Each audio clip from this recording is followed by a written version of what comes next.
Hello everybody, welcome back.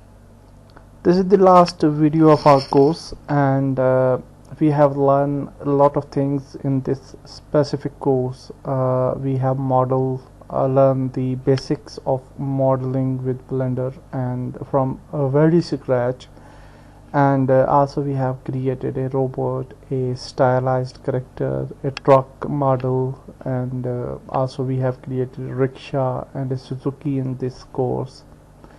And we have learned these things very simply, and we have followed the very simplified methods, like we are using everywhere the cubes, cylinders, and planes.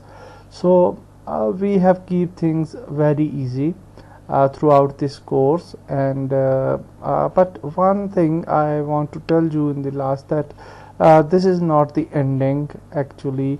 Blender has a lot of other things that we didn't covered in this particular course, like sculpting, like texture painting, like animations, and a lot of other things which we didn't have covered in this course due to the time, and also because we are focused on creating the game assets, and our main focus was on creation of game assets and exporting that game assets to Unity, and then uploading it to Unity Asset Store as well.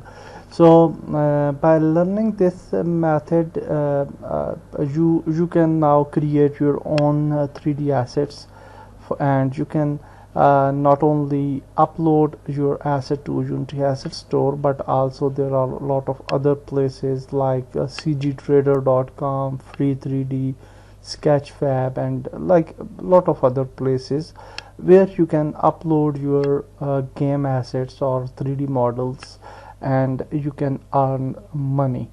So that's it. I'm again thankful to you for joining up this course, and this is my first course, so your reviews are very important.